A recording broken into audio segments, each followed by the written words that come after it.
Let's say our la'asok b'divrei Torah blessing together. Baruch atah Adonai Eloheinu melech haolam asher kidshanu b'mitzvotav v'tzivanu la'asok b'divrei Torah. Praise to you, Lord our God, ruler of the universe, who has made us holy with your commandments and commanded us to busy ourselves with the words of Torah. Nope. All right. Okay, so we start off with a picture of Rivka Street. Full disclosure, I knew I was teaching this class back in the summer, and when I went to Israel in June, I happened to see the street sign and took this picture and put it in the source sheet. I did not know that Israel would be top of mind for many people at this time. But here is a street sign for Rehov Rivka Street. Context, this is in the Baka neighborhood. Rivka Street is noteworthy, at least to me, because it is where Bereka's Ima is, which is a fantastic bakery, not only for Berekas, but also Regoach, Pita, and Zatar bread. And it's at Rivka Street 17.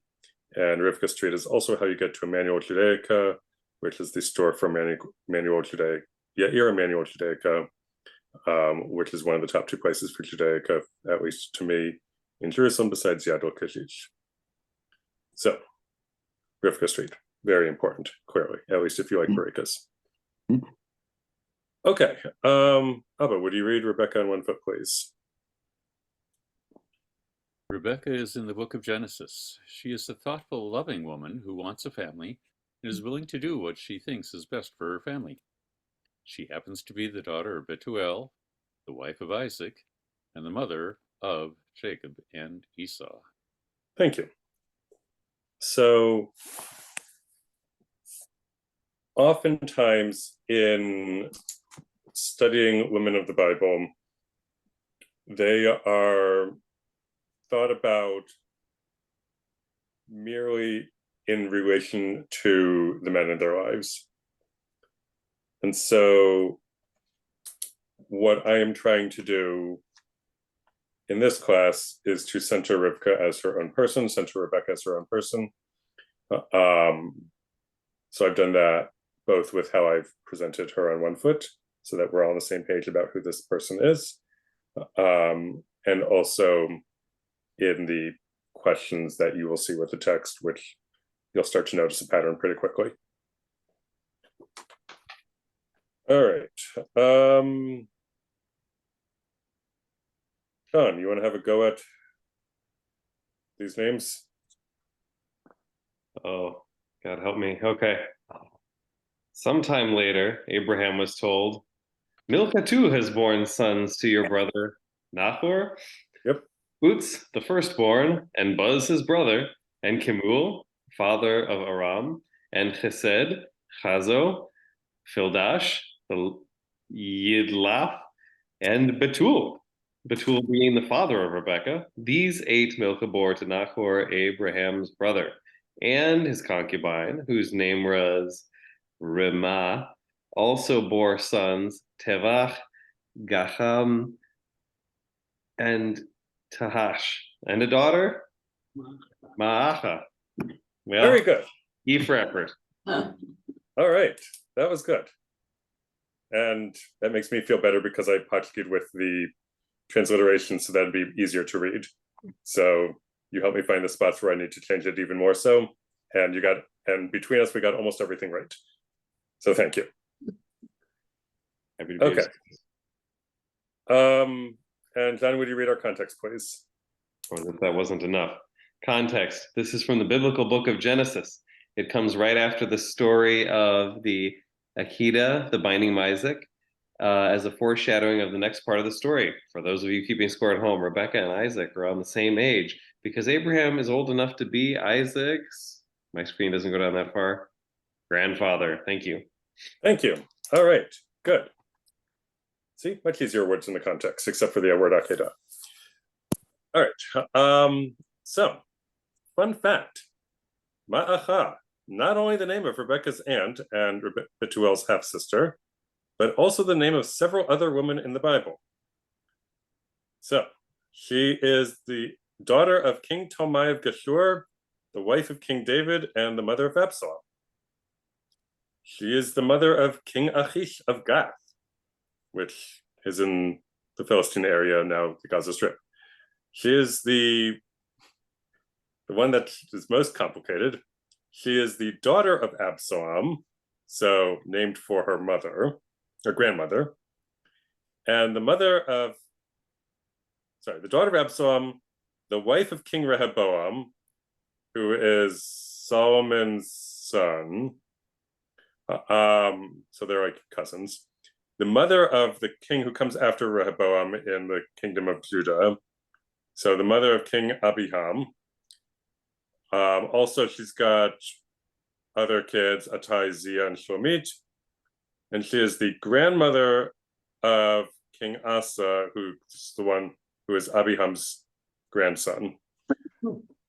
Also, she's the introducer of idolatry.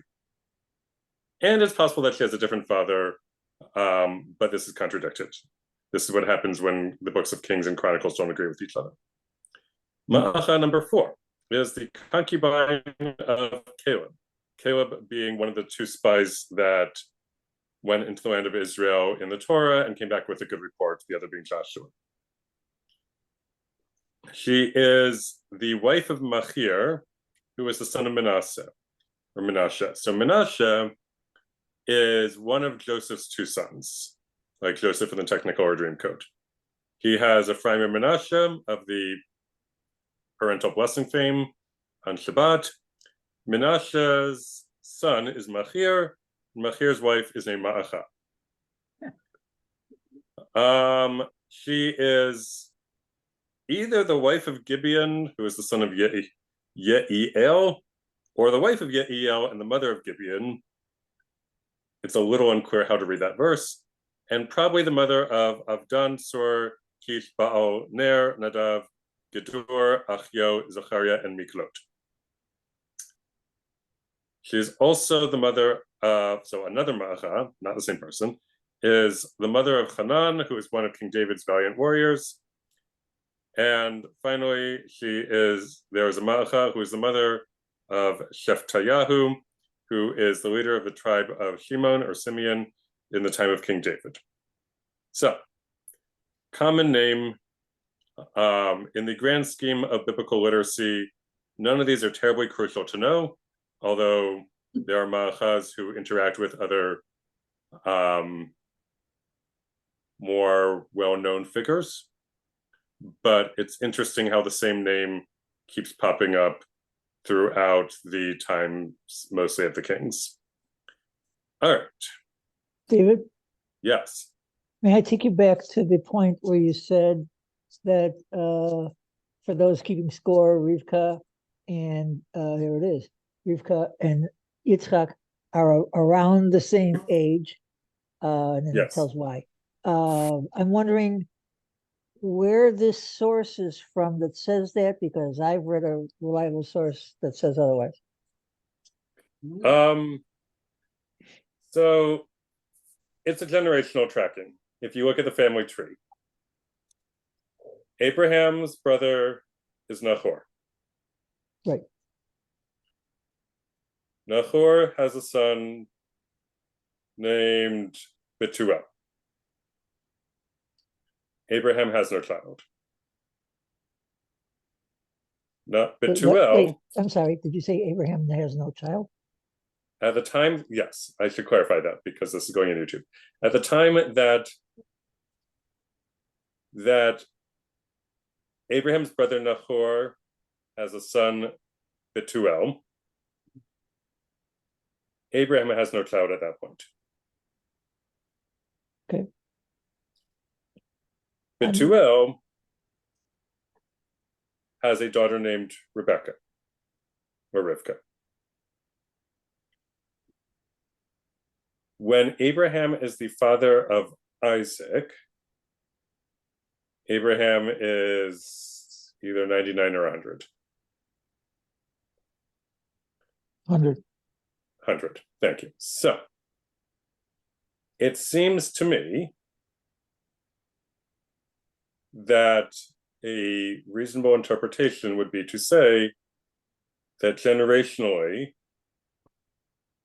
Abraham or Isaac and Rebecca are around the same age.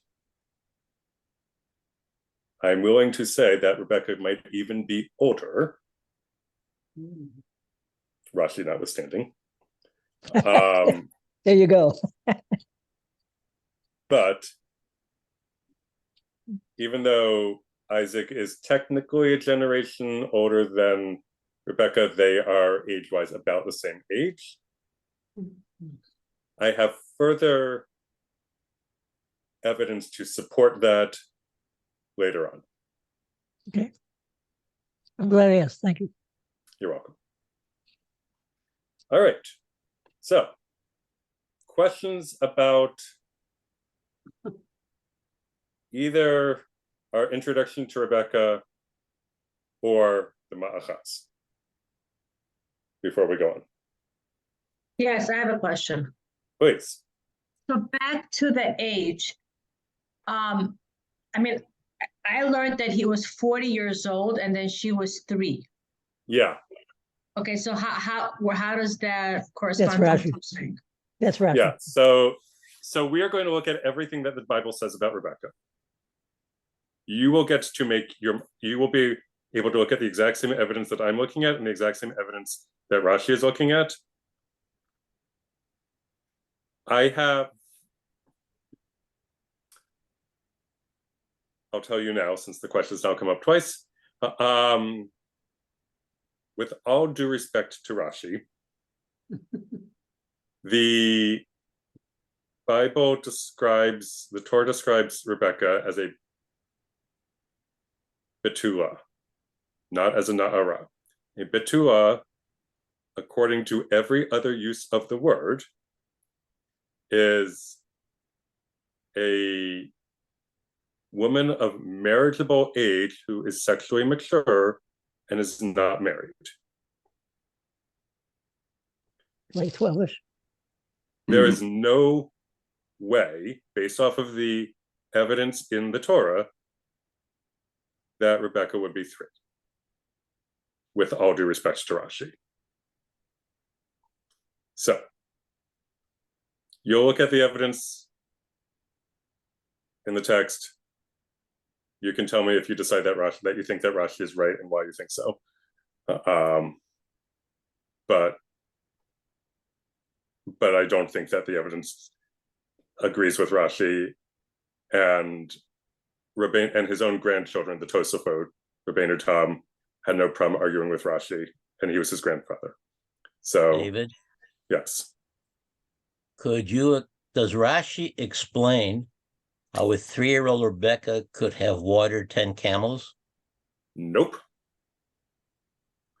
He ignores that piece of evidence to counter his argument. Sorry, I brought it up. So David, where do you think he got that number from?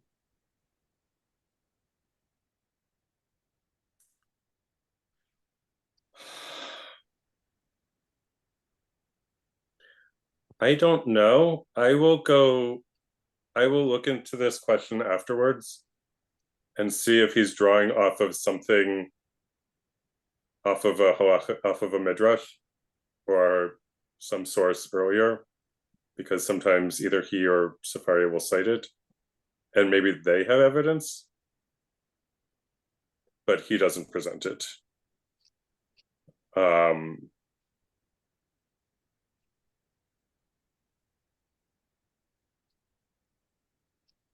As we'll see, Isaac and Rebecca are married for about 20 years before they have kids. So if you take this idea that Rebecca is 3, then that puts her at age 23 when she becomes mother. I don't know if that made more sense to him narratively as opposed to being 43. Another reason that I find this challenging, let alone from a modern moral story standpoint, but from a halachic standpoint, is that Rebecca gives consent to be married. And I feel like getting consent from a 3-year-old doesn't fly in Jewish law. So I think that there are a number of reasons why this doesn't make sense. But I will look into the question as to where. David, in Persia, 9-year-olds, I mean, not 3-year-olds, but 9-year-olds, because High Solomon and I had a conversation about his mother once, how she was betrothed at age 9 and married soon after, but didn't have a baby until she was like 14. So I guess things like that did happen. 3 seems a little out of it, but even, I mean, 9, she was betrothed. Right. Right. I mean, there's certainly betrothal from a young age was a thing where 2 families might say, yes, you should, like, yes, when our kids are all grown up, they'll marry each other. But the kids presumably didn't give consent at that age when they were young. And then we still have the issue of drawing water for 10 camels as a 3-year-old, which stretches the imagination. Amazing what 3-year-olds can do, though. Like in India, I was watching a little girl and she was 3 with a tool that I couldn't believe that she was scraping off and making baskets out of. And she was only 3 years old and she had this sharp instrument that her mother had taught her how to do. And the little kid was sitting there on the ground, one after another, and then putting them together and making a basket. And she was 3 years old. Yeah. I have a quick comment on the topic. Yes, Barry. I think I learned that parents can betroth their minor daughters for marriage, but the daughter gets to ratify or disclaim or not do it. And that's dispositive, I think, but it's not like the daughter came to him, the father, and said, betroth me to this guy. And so it's a little bit different spin I'm offering on a topic, and that is a child gets to accept or ratify, and I think a child can throw a monkey wrench into a betrothal if she doesn't want to. And I don't know where there's an age that says anything about an age on this particular topic, except the generality that minor children are not responsible. They're not responsible for sins, right? Etc. So they're not responsible for sins until they become bar and bat mitzvah age, I believe. So Right. there's issues there. So and on a quick topic on Herb before about and the 3-year-old watering the camels, etc. I refer back to Abraham when he got the news, Abraham and Sarah, or Abraham and Sarai, when they got the news that Yitzchak would be coming a year later. Both of them laughed. Abraham out of rejoicing and Sarah out of skepticism, goes the Rashi commentary. But God asks rhetorically, what is Sarah laughing about? What can't I do? Barry's paraphrasing, but the concept is there.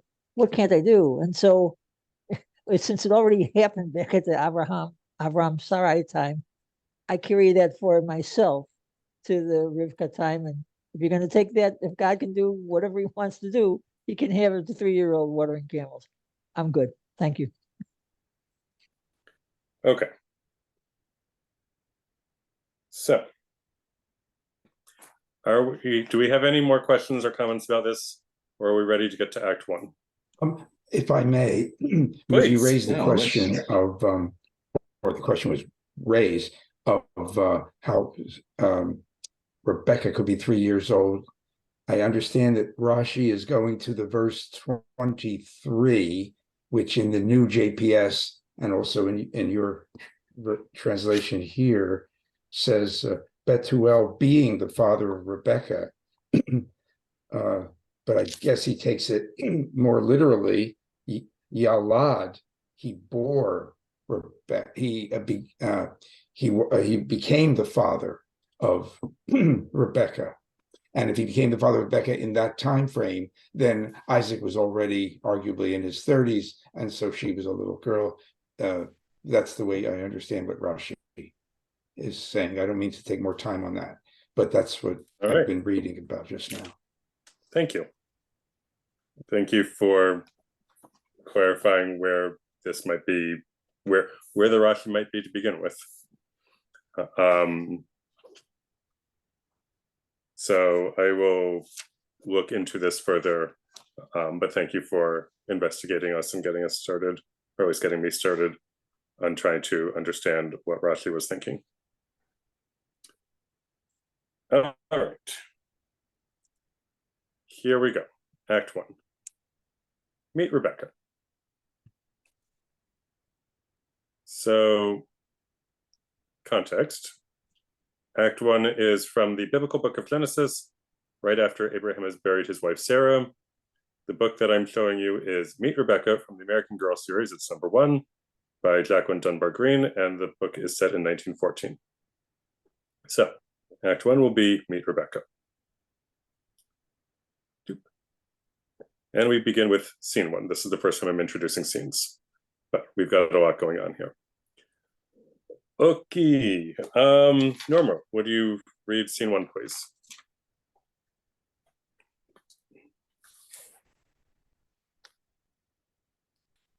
I didn't hear who you asked. You. Okay. Abraham was now old, advanced in years, and Adonai had blessed Abraham in all things. And Abraham said to the senior servant of his household, who had charge of all that he owned, "Put your hand under my thigh, and I will make you swear by Adonai, the God of heaven and the God of earth, that you will not take a wife for my son from the daughters of the Canaanites among whom I dwell, but will go to the land of my birth and get a wife for my son Isaac." And the servant said to him, "What if the woman does not consent to follow me to this land? Shall I then take your son back to the land from which you came?" Abraham answered him, "On no account must you take my son back there. Adonai, the God of heaven, who took me from my father's house and from my native land, who promised me on oath, saying, I will assign this land to your offspring and will send a messenger before you, and you will get a wife for my son back there. Adonai, the God of heaven, who took me from my father's house and from my native land, who promised me on oath, saying, I will assign this land to your offspring, will send a messenger before you, and you will get a wife for my son from there. And if the woman does not consent to follow you, you shall then be clear of this oath to me, but do not take my son back there. So the servant put his hand under the thigh of his master Abraham and swore to him about this matter. Thank you. Didn't we just read this last week? Yeah. Yes. Services, right? I thought so. Yes. This is why we're studying this topic this week. Okay, good. Because Act 1 was last week, and Acts 2, 3, and 4 are this coming week. Okay, good. Okay. Questions, comments about scene 1? What is this deal with putting his hand under the thigh? What does that signify? That's how they did it back then. Okay, all right. Look to Rashi's comments from last week. You'll see. Yeah, give It her a gives good an answer. explanation. Give her a good answer. Okay. David, isn't Good job, there Charles. isn't there commentary that Eliezer wanted his daughter to marry Isaac? Yes, there is certainly midrash exploring that. There's nothing in the original text that says that Eliezer has a daughter.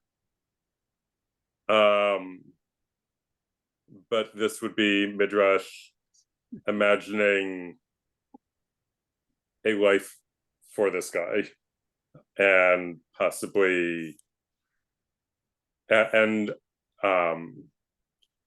ascribing to him possible motives for why he might not want to have this be successful. You are correct that there is definitely midrash about that. All right, let's go into scene 2. Carol, would you read that, please? Then the servant took 10 of his master's camels and set out, taking with him all the bounty of his master. And he made his way to Amram Naharaim, to the city of Nahar. He made the camels kneel down by the well outside the city at evening time, the time when women come out to draw water. And he said, "Oh, Hashem, God of my master Abraham's in parentheses house, grant me good fortune this day and deal graciously with my master Abraham. Here I stand by the spring of the daughters of the townspeople, come out to draw water. Let the maiden to whom I say, please lower your jar that I may drink, and who replies, drink, and I will also water your camels. Let her be the one whom you have decreed for your servant Isaac. Thereby shall I know what you have dealt, that you have dealt graciously with my master." All right, thank you. Comments or questions about scene 2? What's the deal with the house? You put the word house there in brackets. Yeah, it's a translation issue. I'm pulling up. Well, I guess I could pull up the Hebrew right here. Adonai hey Adoni Avraham.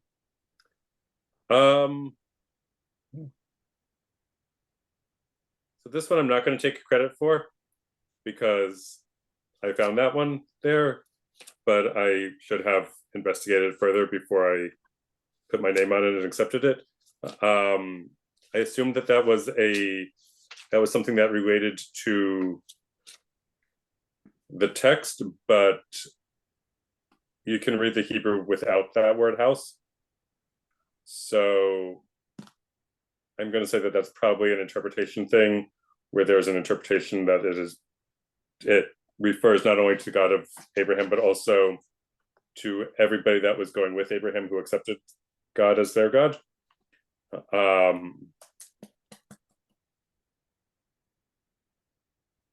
Yeah, it's anything in brackets is there because it's not in the actual text. This one does not actually need to be there, so I will probably remove it. Good question. Thank you.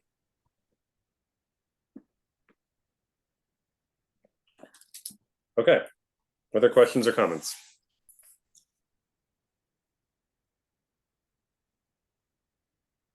All right, let's go into scene 3.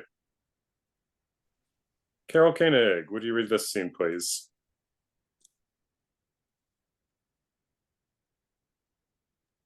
Okay. He had scarcely finished speaking when Rebekah, who was born to Bethuel, the son of Milcah, the wife of Abraham's brother Nahor, came out with her jar on her shoulder. The maiden was very beautiful and a virgin, no man having known her. She went down to the spring, filled her jar, and came up. The servant ran toward her and said, "Please let me sip a little water from your jar."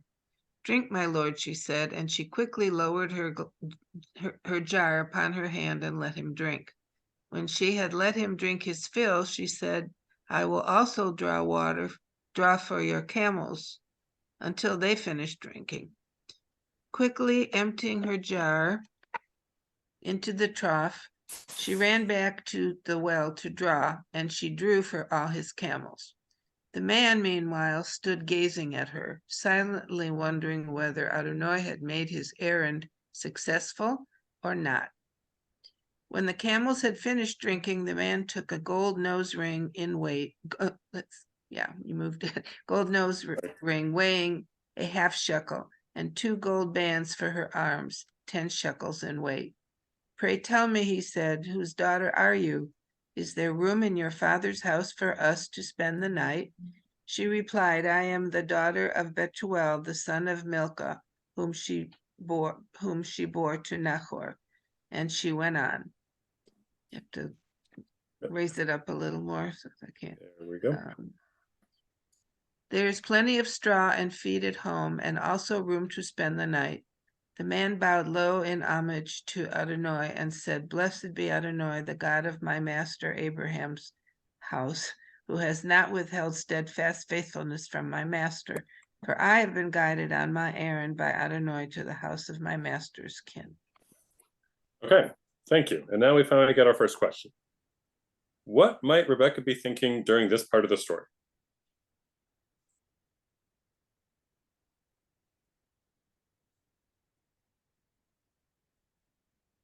Is all that gold too much to pay for drinking, for my watering his camels? Maybe he wants something more from me that I don't want to give him.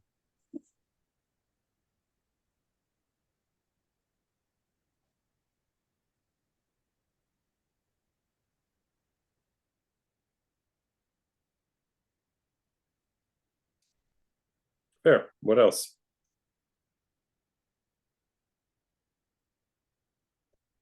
Yeah.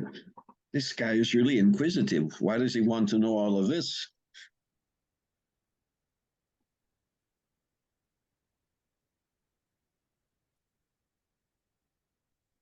Or this maybe sometimes it happens, and just the other day I saw someone, and we were back in Oak Park after a long period of not being there. We moved out about 10 years ago, walking into this restaurant. I see this gentleman is familiar. So I asked him a question to try and confirm if he was who I thought he might be. And so I said, oh, you so-and-so had this restaurant. Yeah. And so I reacquainted myself with him. So maybe he was thinking the same thing that Rebecca was thinking. Why is this guy asking me these questions? And you can tell why I was asking him. You know, I knew why, but maybe, I don't know if she would think that he was trying to verify if she was somehow related to her parents or something, if there's some connection there. That's the word I'm looking for. It's something for the connection, if it might be.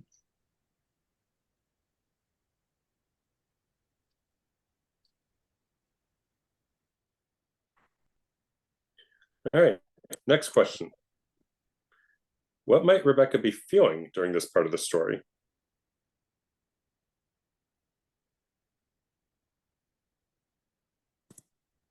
Well, it doesn't sound like she was terribly worried because she eagerly accommodated them for a place to stay.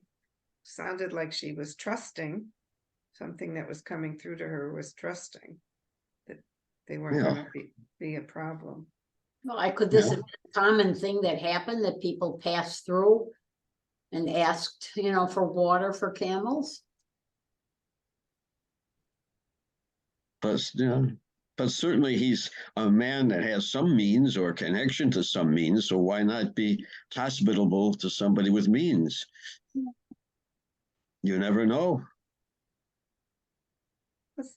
There's some ulterior motive there, whatever it might be. Would the young daughter be the one to offer the place to stay, or would she go and ask her father? Or, I mean, she's not the mistress of the house, she's the child, correct, if you will. So is it really her ability at that point, or is she really allowed to say, okay, you can stay here without asking her adult parents? Quick She comment. must have felt maybe she's looking for a husband, and this was intriguing to her. Could be. Quick comment. She didn't actually say he could stay there. She said, we have a place for you. We have this place that has the straw, etc. But she stopped short of saying, you can stay there. She ran to her mother's house at some point to tell her about it. So she gave information without giving permission, as I read the story. I beg your pardon. Okay, that's a good point. Would she have been brought up to be hospitable to strangers coming through? Mm-hmm. That's also part of the customs in that part of the world. I mean, Abraham was hospitable to strangers. We know that. Mhm. Given someone brought up the region, I would think that especially during the time period of the ancient Near East, something like this would have been pretty common, especially for like a virtuous person, because of concepts like guest rights and things like that. Having hospitality to strangers.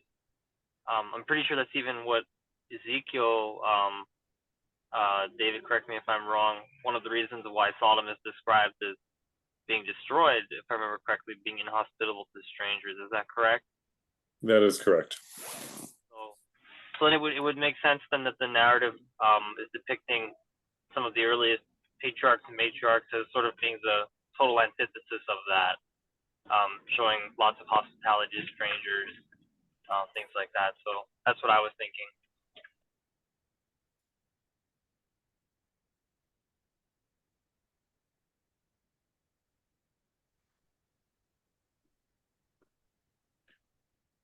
All right. Let's go on to scene 4.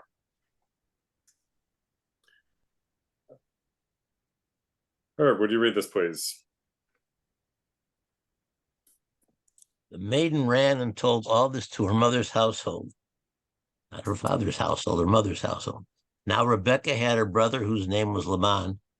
Laban ran out to the man at the spring. When he saw the nose ring and the bands on his sister's arms, and when he heard his sister, Rebekah say, thus the man spoke to me, he went up to the man who was still standing beside the camels at the spring. Come in, O blessed of Adonai. Why do you remain outside when I have made ready the house and a place for the camels? So the man entered the house and the camels were unloaded. The camels were given straw and feed, and water was brought to bathe his feet and the feet of the people with him. But when food was set before him, he said, I will not eat until I have told my tale. He said, speak then. I am Abraham's servant, he began. Adonai has greatly blessed my master who has become rich, giving him sheep and cattle, silver and gold, male and female slaves, camels and asses. And Sarah, my sister's wife, bore my adoration. I came today to the spring and I said, O Adonai, God of my master Abraham's house, if you would indeed grant success to the errand in which I am engaged, as I stand by the where am I? Oh, by the spring of water, let the young woman who comes out to draw and to whom I say, please let me drink a little water from your jar, and who answers, you may drink and I will also draw for your camels. Let her be the wife whom Adonai has decreed for my master's son. I had scarcely finished praying in my heart when Rebekah came out with her jar on her shoulder and went down on the spring and drew. And I said to her, please give me a drink. She quickly lowered her jar and said, drink, and I will also water your camels. So I drank, and she also watered the camels. I inquired of her, whose daughter are you? And she said, the daughter of Bethuel, son of Nahor, whom Milcah bore to him. And I put the ring on her nose and the bands on her arms. Then I bowed low in homage to Adonai and blessed Adonai, the God of my master Abraham's house, who led me on the right way to get the daughter of my master's brother for his son. And now, if you mean to treat my master with true kindness, tell me. And if not, tell me also, that I may turn right or left. Then Laban and Bethuel answered, the matter was decreed by Adonai. We cannot speak to you bad or good. Here is Rebekah before you. Take her and go, and let her be a wife to your master's son, as Adonai has spoken. When Abraham's servant heard their words, he bowed low to the ground before Adonai. Okay. This is you. a little different from the version I recall. Didn't they say take her, but let her stay a week or two so we get used to the idea? Not yet, they didn't. It's coming. Okay. Oh, that's coming. All right. All right. So, what might Rebecca be thinking during this part of the story?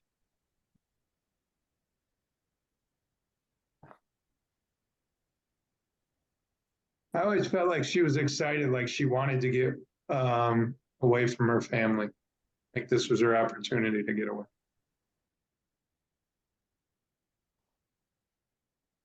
Good comment.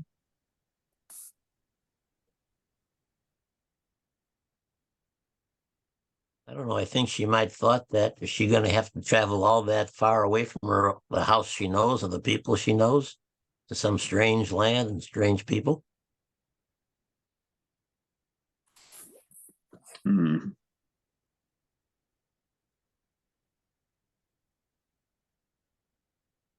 They're also idol worshippers, so I think that also, made her uncomfortable, and she was happy that she was like, that she's leaving now. The people that are idol worshiping, she doesn't have to do that anymore.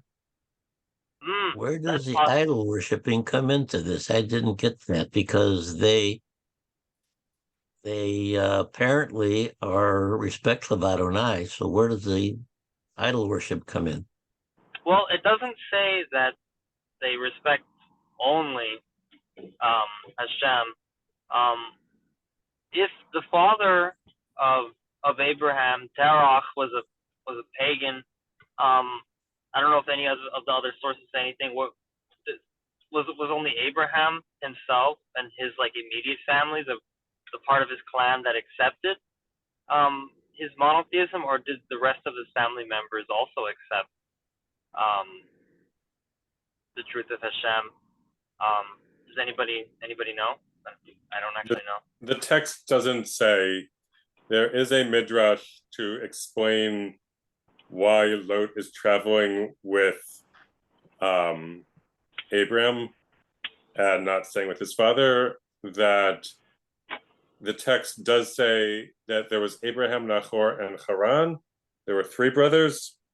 And then in the midrash tells a story of how after Abraham breaking the idols, in that midrash, it goes on to say that Abram at that point was brought before the king, whose name I'm blanking on, but I think it starts with an N, and the king wanted to throw Abram into the furnace, and Abram's like, cool, not afraid of that. And I don't remember exactly how, but his brother Haran also ended up in there, and Abraham had faith in God, and Haran was like, I'll have faith with whichever deity seems to be winning or doing a better job of keeping people safe.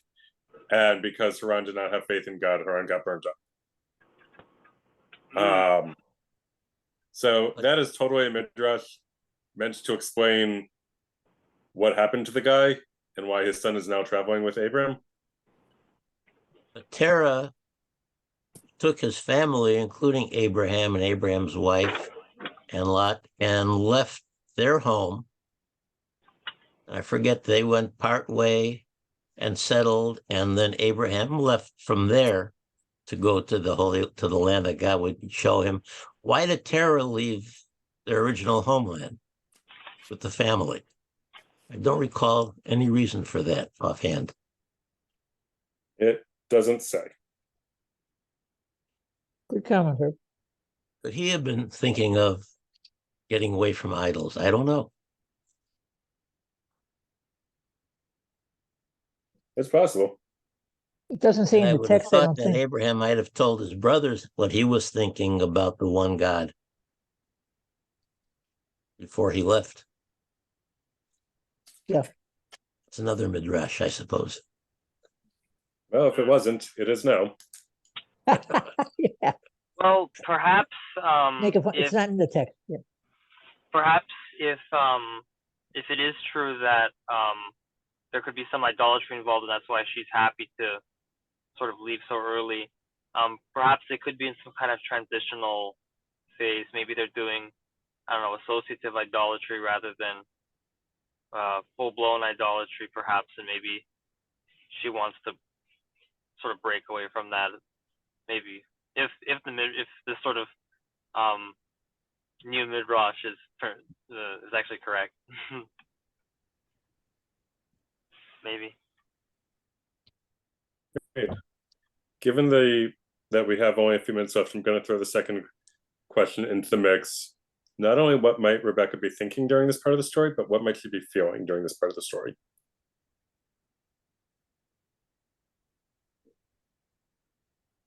Excited and scared. Mm. I like it, Herb.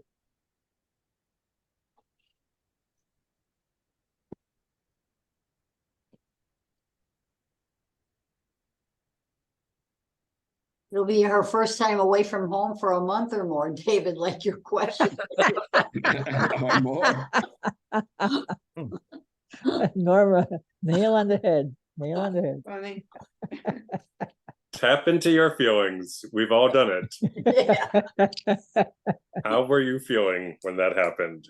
Listen, I was glad to get out of the house because I used to have to share a room with my brother. That's what we did back in those days when you were poor. Mm.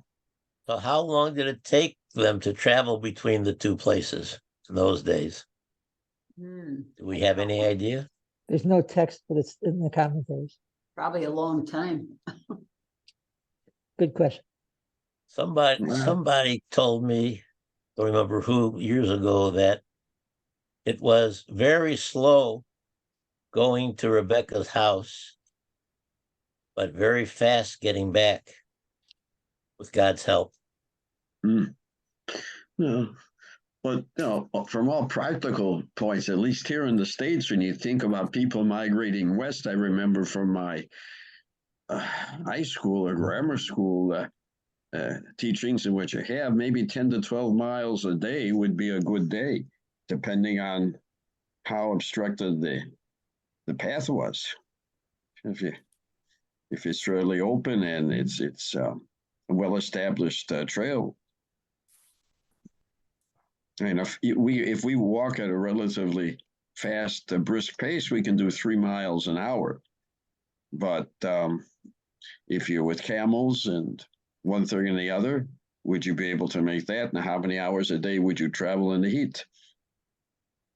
Yeah, it was very hot. And if you've ever ridden on a camel, it's not exactly the easiest thing to ride. Mm-hmm.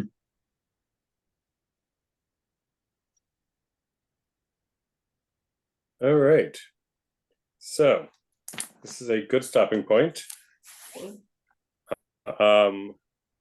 Next week we will continue with scene 5. Okay. You're gonna leave us hanging here in the middle of the cereal?